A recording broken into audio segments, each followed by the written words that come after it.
The chamber went quiet the moment I stood up.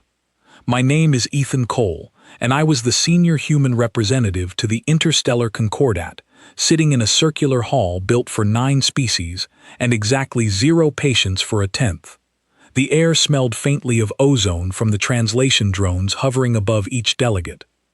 Every eye in that room, human and otherwise, turned toward me as I gathered the data slates in front of me and pushed my chair back. Counselor Vex Drawl of the Crix hierarchy had just finished laughing at my proposal. Not a polite laugh. A long, rolling, mechanical laugh that echoed through his translation collar and came out flat and cruel on our end. He had called Earth's suggestion for shared mining rights in the Halvorn Belt, quote, an amusing but ultimately irrelevant gesture from a species still figuring out how to leave its own solar system. I had heard worse. That was the strange part. I had sat through 6 months of worse. Delegate after delegate finding new ways to remind humanity that we were the newest, smallest, least significant voice at this table. We had a seat, technically. We had a vote, technically. But every proposal we brought forward got tabled, delayed, or quietly buried under procedural motions written by species who had been running this concordat since before humans learned to split the atom. I had swallowed all of it. Every insult, every dismissal. Every time the silent choir simply stopped translating my words mid-sentence because they had decided I was not worth the processing power. I told myself it was the price of admission. I told myself that patience was the only currency that mattered here, and that eventually, if we just kept showing up, kept being reasonable, kept offering solutions instead of ultimatums, someone would notice. Nobody noticed. They just kept laughing. So when Vex Drawl wiped what passed for amusement from his 4 eyes and asked, in that same mocking tone, whether Earth had anything else to contribute today, something inside me went very calm. Not angry, calm. The kind of calm that comes right before a decision you have been circling for a long time finally lands. I looked around the chamber, at the Veil Elders with their silver robes and their endless, condescending patience, at the Crix hierarchy delegation, still chuckling among themselves, at the silent choir, a cluster of shifting light that never bothered to face me directly because, in their words, human expressions carried no useful data. At the smaller delegations near the back, the ones who never got called on either, watching this exchange the way you watch a storm you cannot stop. I did not raise my voice. I did not slam anything on the table. I simply said, this session no longer requires human participation, and I began collecting my materials. Counselor Drawl stopped laughing. I want to be clear about something, because this part matters more than people realize. I did not walk out in anger. I did not walk out to make a point. Not really. Not in the way you make a point during an argument. I walked out because I had finally done the math, and the math told me something the rest of the galaxy had not figured out yet. Humanity was not sitting at that table because we needed permission to exist. We were sitting there because, 3 years earlier, when 2 rival species had come to the edge of open conflict over a shared trade corridor, it was a human envoy who flew unarmed into the middle of it and got both sides talking again. We were sitting there because when the Veil and the Crix hierarchy could not agree on a single translation protocol that did not insult one or the other, it was a human linguist who built the bridge between their languages from scratch. We were sitting there because, quietly, without anyone announcing it out loud, humans had become the glue holding together a dozen agreements that the older species were too proud, too rigid, or too suspicious of each other to maintain on their own. The problem was, nobody had ever said that part out loud. Least of all us. We had been so eager to prove we belonged in that room that we forgot to notice how much the room actually needed us.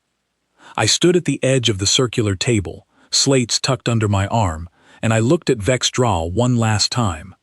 He was still staring at me, his 4 eyes narrowed in something between confusion and irritation, waiting for me to sit back down the way I always had before. I did not sit back down. I said, when the Concordat is ready to treat this delegation as an equal participant rather than a formality, you know how to reach us. Until then, Earth withdraws from these proceedings. Then I turned and walked toward the exit doors, my footsteps the only sound in a chamber that, moments before, had been filled with laughter at my expense. Nobody moved to stop me. I do not think anybody in that room believed I was serious. I do not think anybody believed humanity had the discipline to actually follow through on a threat like that, because up until that exact second, we never had. We had always come back. We had always found a way to smooth things over, to compromise, to accept whatever scraps of respect the older species were willing to hand us, because we were terrified of being cut out entirely. The doors slid open.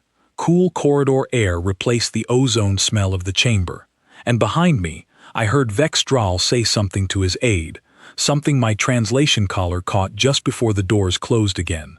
He said, "Let the humans sulk. They will return within the week." I remember standing in that corridor for a long moment, listening to the doors seal shut behind me, and feeling something I had not felt in longer than I wanted to admit. Not anger, not fear, something closer to clarity. I walked to the transport bay alone. My aide, a sharp young analyst named Grace Milton, was waiting there, with a look on her face that told me she already knew what had happened before I said a word. She asked if I was certain about this. Not nervous, just careful, the way she always was before committing to something that could not be undone.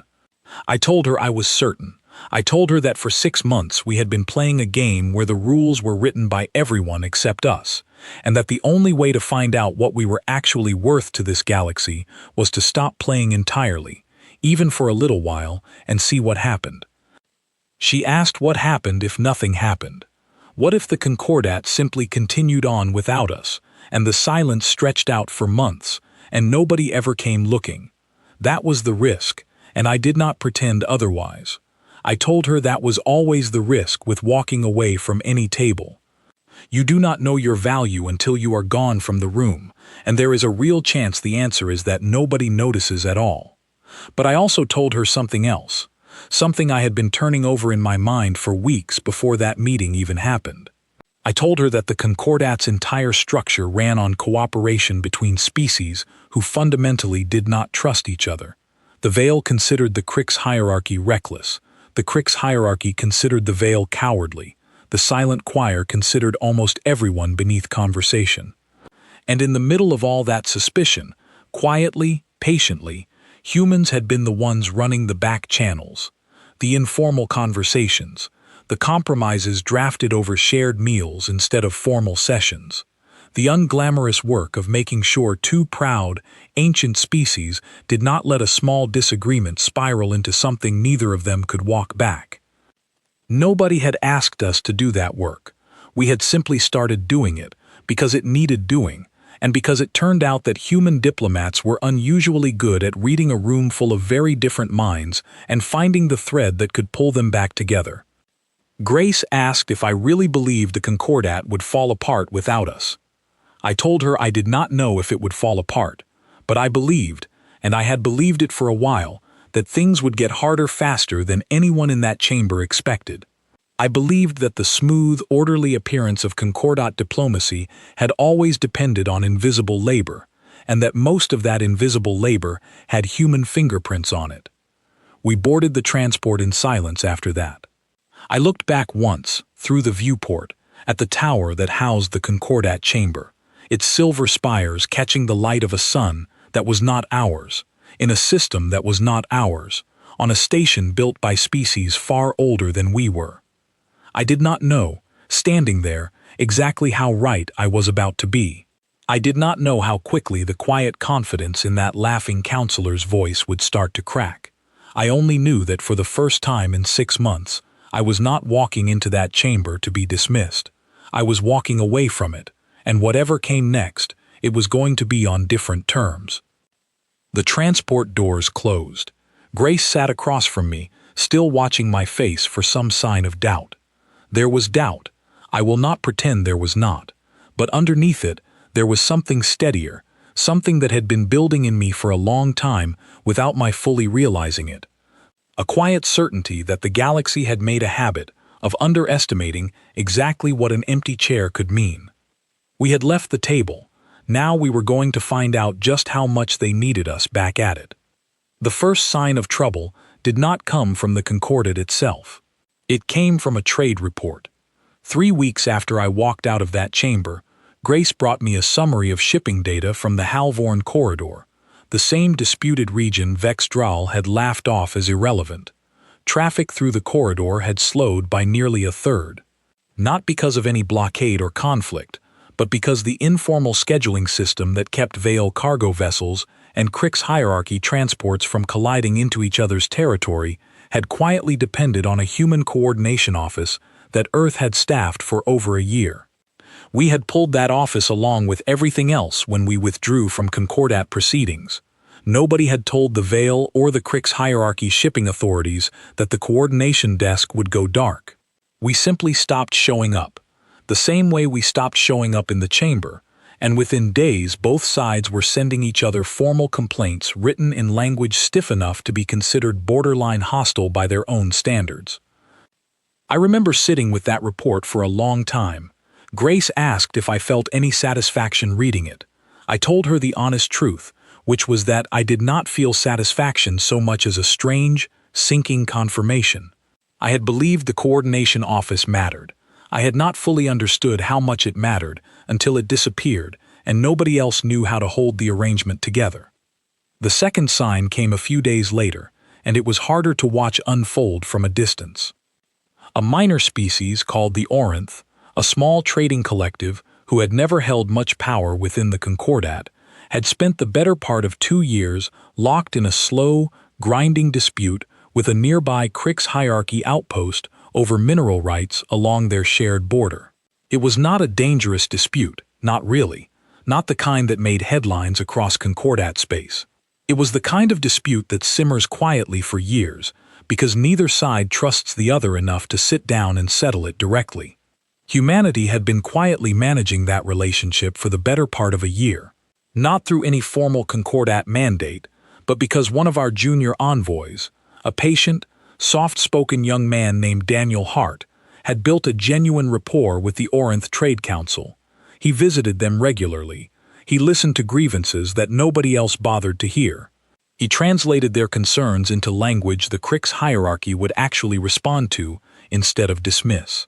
When Earth withdrew from Concordat proceedings, Daniel's visits stopped, along with everything else, because his funding and his mandate were tied to our formal participation in Concordat affairs.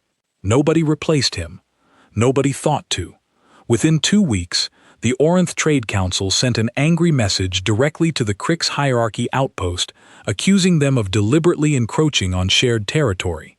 The Krix hierarchy, never known for gentle diplomacy, responded with a message of their own, colder and far less patient than anything Daniel would have allowed to reach the Orinth unfiltered. I watched the exchange escalate over the following days through second-hand reports, because we no longer had access to Concordat internal channels.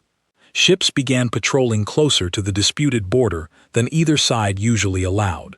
Nothing had happened yet, no incident, no confrontation, but the temperature of the entire situation had risen sharply in a way that made every analyst on my staff visibly uneasy. Grace asked me directly whether we had made a mistake, whether stepping back from the table meant stepping back from responsibilities that still mattered, regardless of how badly the Concordat had treated us. That question sat heavy with me because it was fair. I had not walked away to punish the Orinth or endanger a fragile peace they had no part in creating. I had walked away because humanity's dignity had been treated as optional for 6 straight months, and I believed the only way to change that was to make our absence impossible to ignore. But watching a small trading collective edge toward conflict because the quiet, unglamorous work of a single patient envoy had vanished overnight, that was not a victory.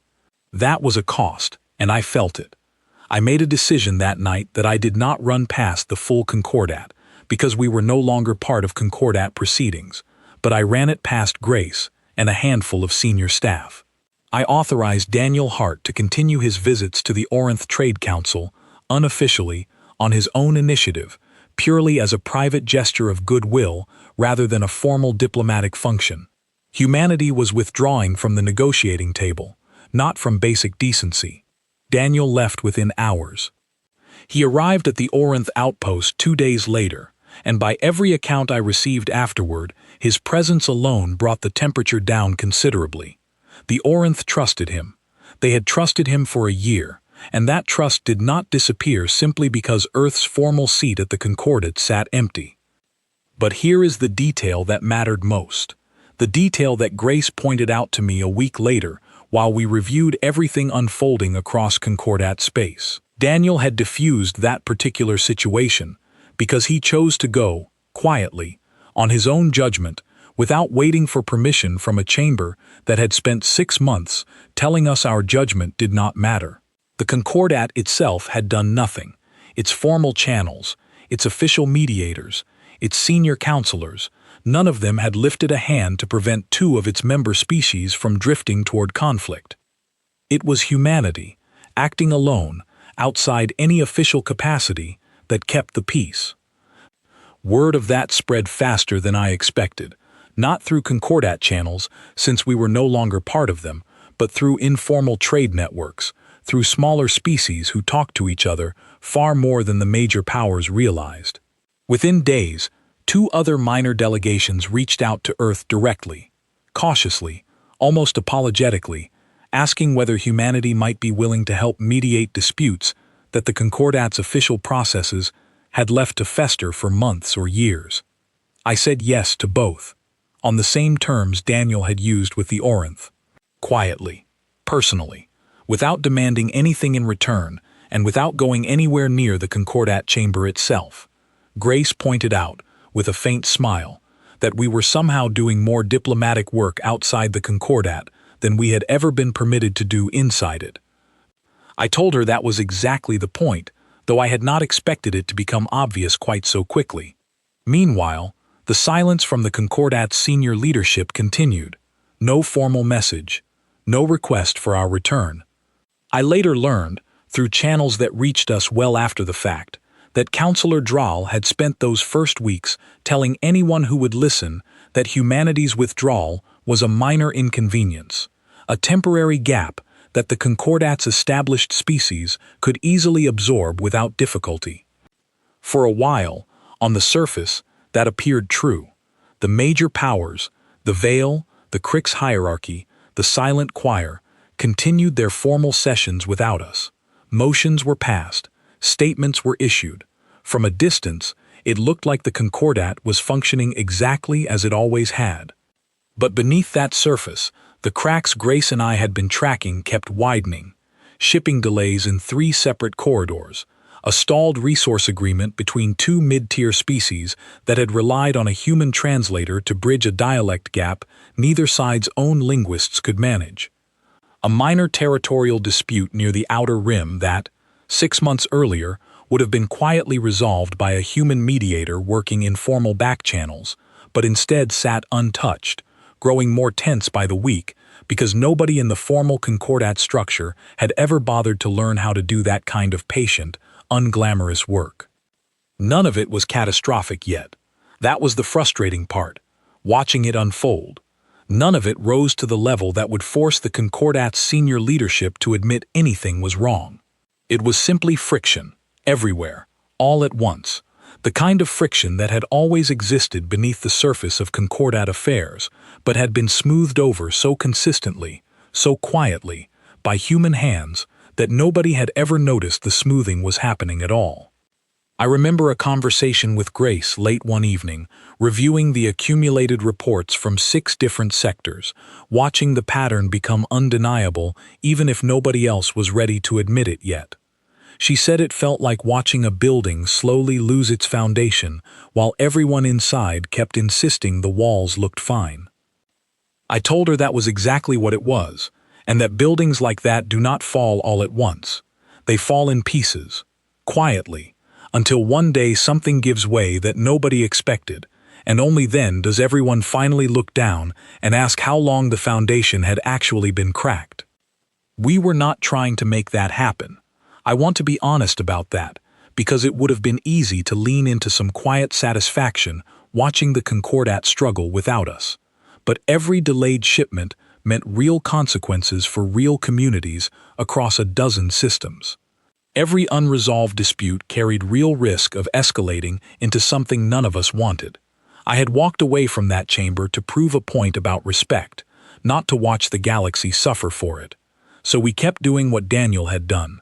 Quietly, personally, one dispute at a time, one relationship at a time, helping wherever a species reached out directly to us, never through the Concordat's official channels, because those channels no longer included us and showed no sign of wanting to. And every single time we helped, the same pattern repeated. The Concordat's formal structure had no answer for the kind of patient, informal, trust-based diplomacy that Earth had been quietly providing for years. They had power, they had authority, they had ancient institutions and long-standing traditions. What they did not have, and what they were only now beginning to realize they did not have, was us. By the end of that first month, the reports crossing my desk had shifted in tone. They were no longer simply cataloging friction. They were beginning to ask a question that I suspect had not been asked seriously within Concordat leadership in a very long time. What exactly had humanity been doing all this time that nobody else in this galaxy actually knew how to do? 6 weeks after I walked out of that chamber, a Crix hierarchy attaché named Solon Thex arrived at our embassy without an appointment. I remember the moment clearly because Grace came into my office with an expression somewhere between amusement and disbelief, telling me that a Concordat representative was standing in our lobby, alone, asking to speak with me directly. No formal request had been filed. No advance notice had been given. He had simply shown up, which told me almost everything I needed to know about how the mood inside the Concordat had shifted. I let him wait exactly as long as protocol required, and not a moment longer, because I had no interest in playing the same games that had been played on us for 6 months. When I finally met him in a small meeting room, he looked tired in a way I had not expected from a species whose physiology rarely showed strain the way ours did. He opened by saying the Crix hierarchy valued its relationship with Earth and wished to understand the reasoning behind our continued absence from Concordat proceedings. I told him the reasoning had not changed since the day I walked out. Earth would not return to a chamber where our contributions were treated as a formality and our patience was treated as an unlimited resource. He asked, carefully, whether there was a specific list of demands Earth wished to present. Specific concessions that might bring us back to the table. I told him no, and I meant it. I was not interested in negotiating a handful of small concessions in exchange for our return, because that would have missed the entire point of leaving in the first place. This was not about winning a better deal on the Halvorn mining rights. It was about whether the Concordat was willing to treat humanity as a genuine partner rather than a junior member tolerated out of obligation. He did not have an answer for that, not really. He spoke in careful diplomatic circles for a while, the kind of language designed to sound responsive, without committing to anything, and I recognized it immediately because it was the exact same language the Concordat had used with us for 6 months before we finally stopped listening to it. I ended the meeting politely but firmly. I told him that when the Concordat's full council was ready to have an honest conversation, at a location and on terms that reflected genuine respect rather than convenience, Earth would listen. Until then, we had nothing further to discuss, with a low-level attaché sent to test the waters. He left visibly frustrated. I did not feel triumphant watching him go. I felt something closer to grim confirmation, because his visit told me the Concordat still had not fully understood what was happening. They were treating our absence as a diplomatic tantrum to be managed, rather than a genuine shift they needed to reckon with. That changed within days, though not because of anything the Crix hierarchy or the Veil did.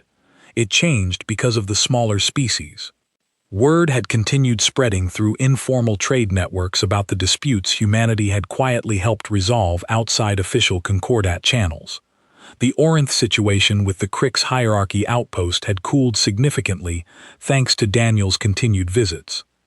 A shipping conflict between two minor delegations near the Outer Rim had been settled after Grace personally flew out to mediate a series of informal conversations that the Concordat's official arbitrators had failed to make progress on for over a year. What began as a trickle of smaller species reaching out to Earth directly became something larger, a coalition of 11 minor delegations, species who had always held seats within the Concordat, but rarely held influence, sent a joint message requesting a private audience with Earth's diplomatic office, not through Concordat channels, directly to us. I remember reading that message with Grace standing beside me, both of us recognizing immediately how significant it was. These were species who, 6 months earlier, would never have dared bypass the Concordat's formal structure to approach a single-member delegation independently. The fact that they were doing so now, openly, without fear of consequence, told me the balance of trust within the Concordat had shifted more than even I had expected. We agreed to the audience. It took place a week later, in a modest conference hall aboard a neutral trading station, far from the grandeur of the Concordat's main chamber. 11 delegations sent representatives. I recognized several faces from the back rows of the Concordat chamber, delegates who had spent years watching more powerful species dominate every conversation while their own concerns went largely ignored. Their spokesperson was a quiet, deliberate woman named Claire Winters, though she was not human. I use her chosen human-style name here only because that is what she introduced herself as during our exchange, having adopted it years earlier during an extended assignment among human traders and finding it suited her better than her native title for our conversations. She represented a small agricultural collective called the Marian, a species whose entire economy depended on stable trade relationships they had almost no power to enforce on their own. She told me plainly that the 11 delegations present had spent years watching the Concordat's larger powers dictate terms with little regard for smaller voices. She said that humanity, for all its youth and inexperience, had been the only delegation within the Concordat that consistently listened to concerns from species like hers, even when doing so gained us nothing politically.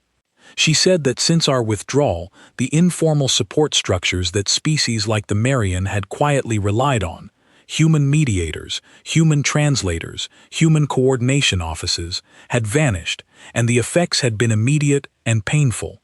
Trade disruptions, delayed shipments, disputes that used to get resolved quietly, now sitting untouched for weeks. But she said something else that stayed with me long after that meeting ended. She said that the Marian and the 10 other delegations present had come to a shared conclusion over the past 6 weeks. That the Concordat as it currently existed was never designed to serve species like theirs, that it had always been structured to serve the interests of its oldest, most powerful members, and that humanity's quiet, patient diplomacy had simply been the only thing softening that imbalance enough to make the system tolerable. She asked, directly, whether Earth would be willing to formally represent the interests of these 11 delegations in any future negotiations with the Concordat's senior leadership, not as a favor, as a partnership, with real terms, real accountability, and real mutual benefit. I sat with that request for a long moment before answering, because it was not a small thing to agree to. It meant humanity would be walking back toward the negotiating table eventually, but not alone, and not on the Concordat's terms. It meant we would be returning with genuine leverage for the first time since we had joined the Concordat, built not on threats or demands, but on trust that 11 other species had chosen to place in us specifically because of how we had treated them. I agreed, on one condition. I told Claire Winters and the assembled delegates that Earth would represent their interests honestly, and would never use that role to extract favors purely for our own benefit. If we were going to rebuild trust in this galaxy, it needed to start with proving we deserved it, not simply claiming we did. She accepted without hesitation, and something shifted in that small conference hall that I do not think any of the major Concordat powers understood was happening, not yet. Word reached the Crix hierarchy and the Veil within days, because news like that does not stay quiet for long in a galaxy this interconnected. I do not know exactly how Counselor Drow reacted when he learned that 11 delegations had bypassed the Concordat entirely to align themselves directly with Earth, but I can imagine it did not sound anything like the confident laughter I remembered from that chamber 6 weeks earlier.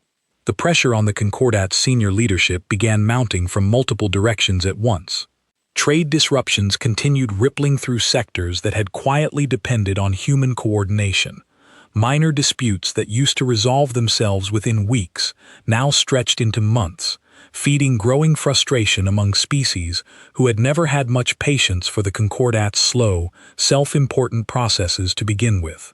And now, publicly, undeniably, 11-member delegations had chosen to align their diplomatic interests with a species the Concordat's senior leadership had spent 6 months treating as beneath serious consideration. I received a second visit from Solon Thex, 2 weeks after the first, and this time his tone had changed considerably. He no longer asked what demands Earth wished to present. He asked, plainly, what it would take to bring humanity back into full Concordat proceedings, and whether the coalition of 11 delegations now aligned with Earth would need to be part of that conversation as well. I told him the coalition would absolutely be part of any future conversation, because Earth no longer intended to negotiate as a lone voice easily dismissed by the Concordat's larger powers. If the senior leadership wanted humanity back at the table, they would be negotiating with a bloc that represented 12 delegations, not one. He left that meeting without an immediate answer, but I could see, even through the unfamiliar lines of his expression, that something had genuinely registered with him this time. The Concordat was no longer looking at an isolated, temporary inconvenience. They were looking at a fundamental shift in the balance of power within their own institution, one that had happened almost entirely without their involvement or approval, simply because humanity had spent years quietly earning trust that the Concordat's older, more powerful species had never bothered to earn themselves. That night, reviewing the day's reports with Grace, she asked me whether I thought the senior council would finally take us seriously. I told her I did not know yet, but that for the first time since I had walked out of that chamber, the question was no longer whether the Concordat would notice our absence. The question now was how much they were willing to change in order to get us back, and whether they even understood yet how much the ground beneath their institution had already shifted. Grace pointed out, quietly, that this was exactly what I had hoped for when I stood up and walked away 6 weeks earlier. I told her that hoping for something and watching it actually unfold were two very different feelings, and that the second one carried a weight the first one never had. Because now, whatever happened next, real consequences were attached to it. Real trust had been placed in us by species who had nothing to gain from lying about it.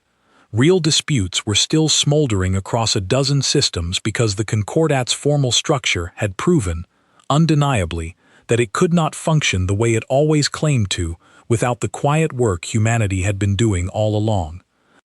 We were no longer simply the species that had walked out of a room. We were becoming something the Concordat had never had to account for before, a genuine alternative to their authority, built not on force or ambition, but on the simple, patient work of listening to species nobody else had bothered to listen to. And somewhere in that shift, I began to understand that whatever came next would not just decide whether humanity returned to the negotiating table. It would decide what kind of table we returned to, and whether the Concordat itself was capable of becoming something worth returning to at all. The crisis that finally forced the Concordat's hand did not come from the Halvorn corridor, or the Orinth border, or any of the smaller disputes we had been quietly managing. It came from a place none of us had been watching closely enough. A resource system called Perrin's Reach, jointly claimed by the Veil and a mid-tier species known as the Doran Assembly, had been operating under a fragile shared access agreement for nearly a decade. It was never a warm relationship. The Veil considered the Doran Assembly aggressive and undisciplined. The Doran Assembly considered the Veil arrogant and dismissive, but the agreement had held, quietly, for years, largely because a small human observation team had been stationed there since the arrangement began, monitoring extraction quotas and flagging disputes before either side had a chance to escalate them. That observation team had been withdrawn, along with every other human presence tied to formal Concordat operations the day I walked out of the chamber. Nobody at the time thought much of it. Perrin's reach had been stable for years. It seemed like the least likely place for trouble.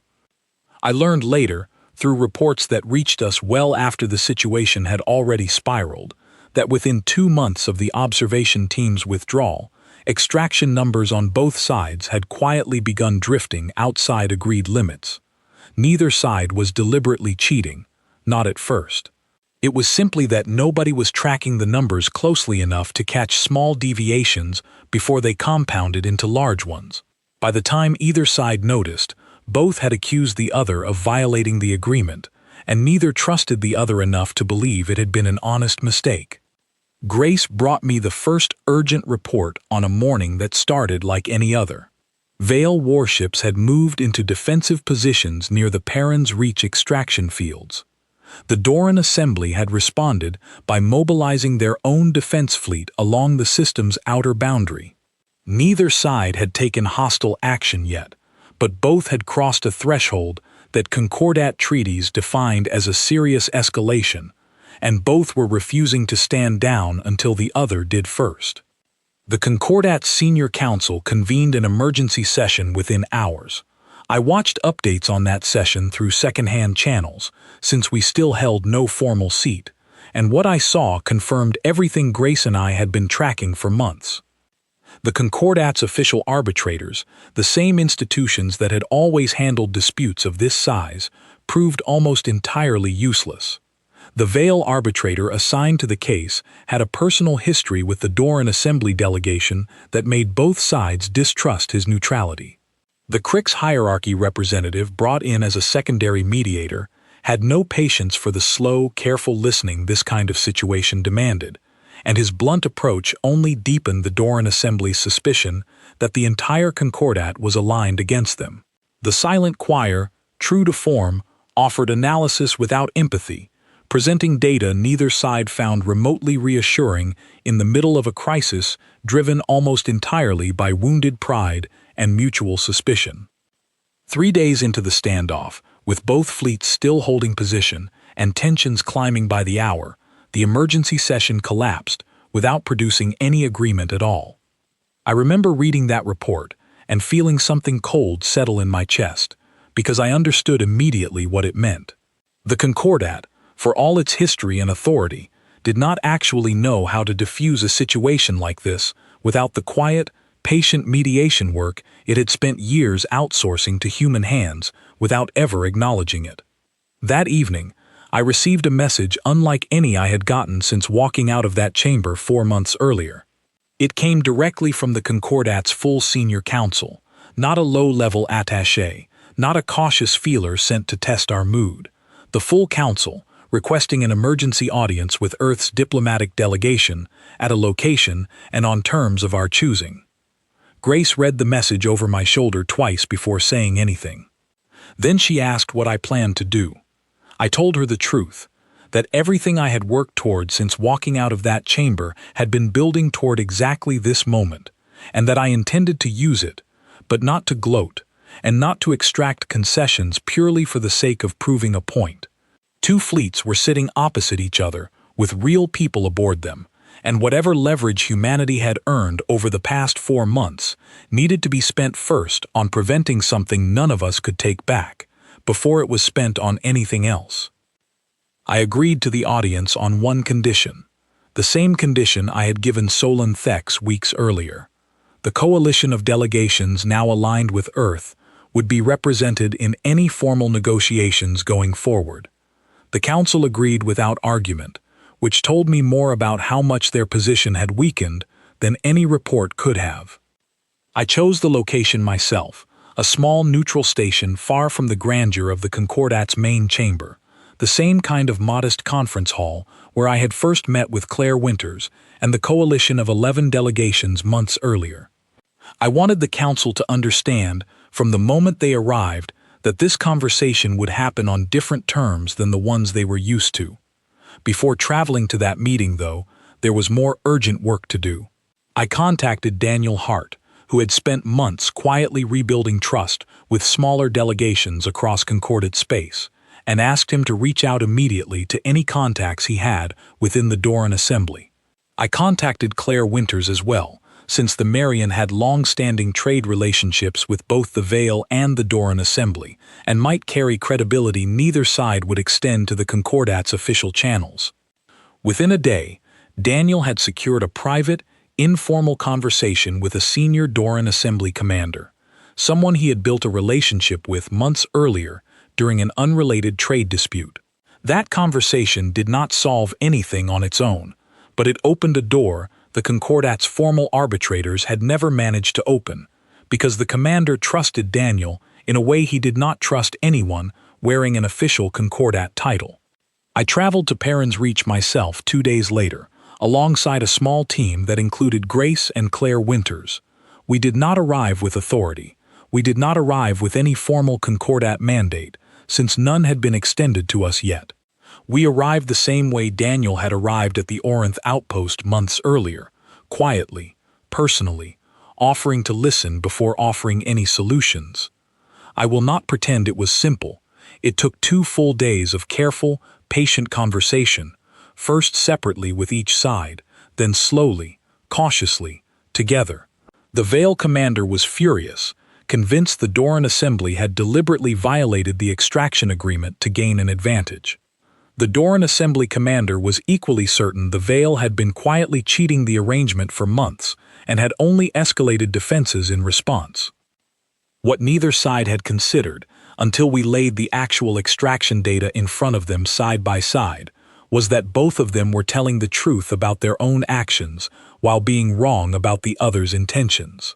The drift in extraction numbers had been gradual, unintentional, and nearly identical on both sides, exactly the kind of small, compounding error that a dedicated observation team would have caught and corrected months earlier, quietly, before either side ever felt threatened enough to mobilize a single ship.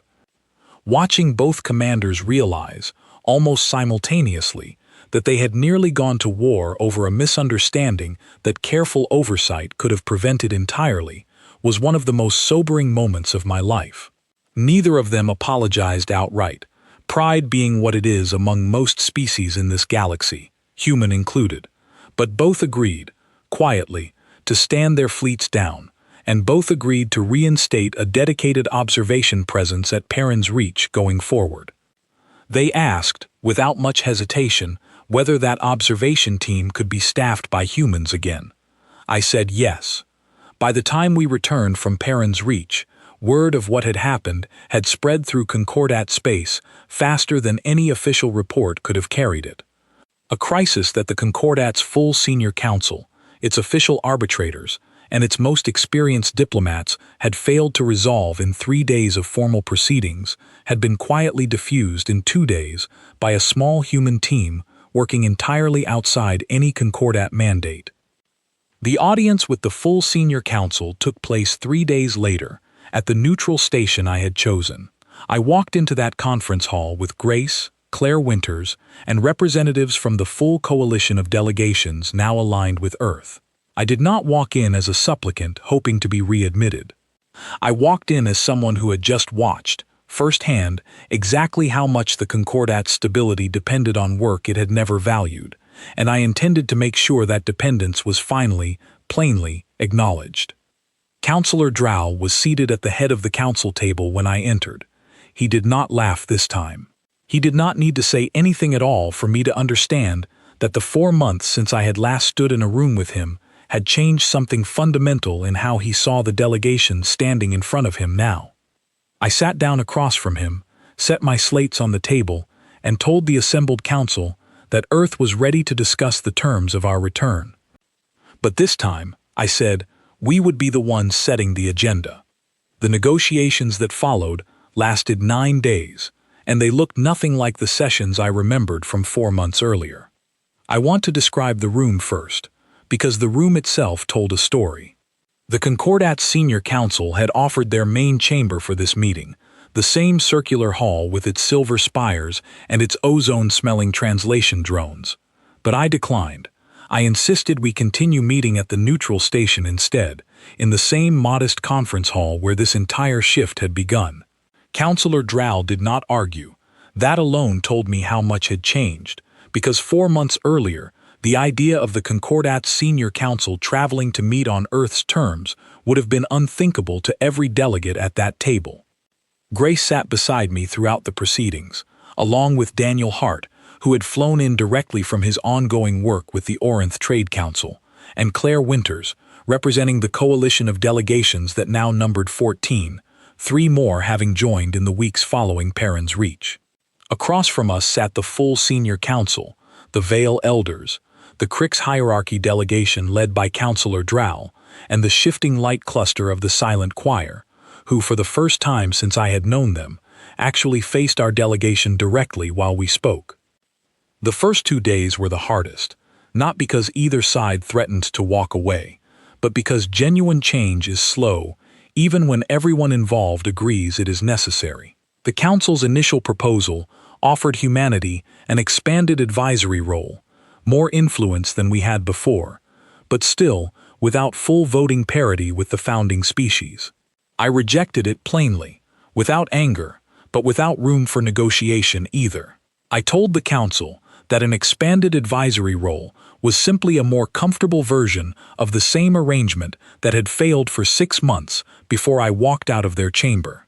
If the Concordat wanted humanity back, permanently, reliably, the terms needed to reflect a genuine partnership, not a slightly larger seat at a table where our voice could still be quietly outvoted whenever it became inconvenient. Counselor Drow pushed back on that point, harder than anyone else at the table, and I understood why. Full voting parity for humanity meant a fundamental shift in how power had always been distributed within the Concordat, a shift that threatened the comfortable dominance the founding species had held for generations. He argued that humanity's relatively short history within the Concordat did not yet justify equal standing with species who had built and maintained these institutions for centuries. I did not dispute our short history. I told him plainly that our history was short, but our record over the past 4 months spoke for itself in ways centuries of Concordat tradition apparently had not managed to. I reminded the Council, without raising my voice, that it had been a Concordat crisis at Perrin's reach, that their oldest, most experienced arbitrators had failed to resolve in 3 days, and that it had been a small human team, working with no formal authority at all, that resolved it in 2. Claire Winters spoke next, and her words carried a weight that mine could not have on their own, because she was not human, and she had no personal stake in inflating humanity's importance beyond what she genuinely believed to be true. She told the Council, calmly and directly, that the 14 delegations she now represented had spent years watching the Concordat's structure serve its founding species first, and everyone else second. She said that humanity was the only delegation within Concordat history that had consistently worked to close that gap rather than widen it, and that the coalition she represented would not support any arrangement that returned humanity to a diminished role.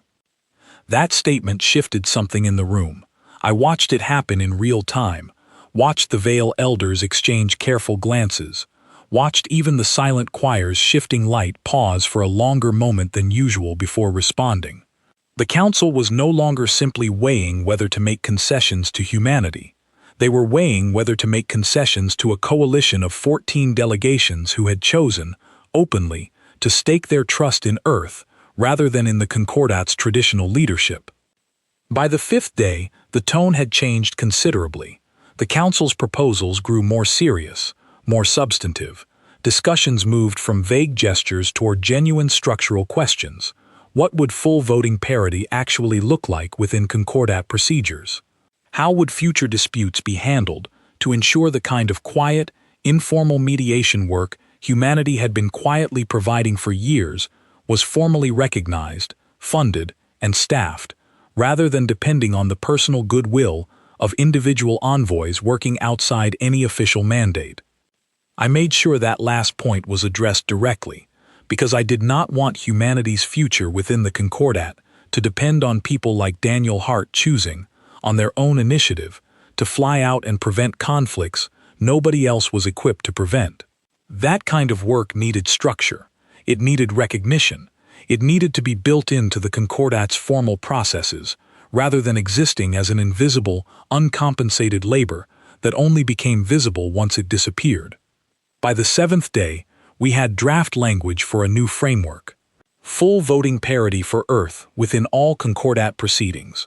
A permanent mediation office, jointly funded by the Concordat's full membership, staffed initially by human diplomats given our demonstrated record, but open to training representatives from any interested species going forward. Formal recognition of the coalition of 14 delegations as a standing bloc within Concordat governance, with guaranteed representation in future policy discussions rather than the token acknowledgement smaller species had received for years. Councillor Drow remained the most reluctant voice at the table throughout, and I respected that reluctance more than I expected to. He was not simply being stubborn for its own sake. He genuinely believed, I think, that the structure he had spent his career defending was worth preserving in its original form, even as the evidence mounted around him that the original form had never actually served the Concordat's full membership fairly. On the 8th day, I asked to speak with him privately, away from the full council, away from Grace and Claire Winters and everyone else. He agreed, and we met in a small side room aboard the station, just the two of us, without translation drones recording every word for formal record. I told him I did not walk out of that chamber 4 months earlier to humiliate him or the species he represented. I told him I walked out because I had spent 6 months watching him laugh at every proposal humanity brought to that table, and I had finally understood that no amount of patience or reasonableness on our part was going to change how his delegation viewed us, until we proved, undeniably, that our absence carried consequences he could not ignore. He was quiet for a long moment before responding. He told me that the Crix hierarchy's long history within the Concordat had taught his people that power, once shared, was rarely returned, and that his resistance had come from a place of genuine caution rather than simple arrogance, even if arrogance had colored how that caution came across. I told him I understood that fear, but that the framework we were building was not designed to take power away from his people. It was designed to ensure that power within the Concordat finally reflected the actual work being done to hold this fragile alliance of species together, rather than reflecting only who had arrived first.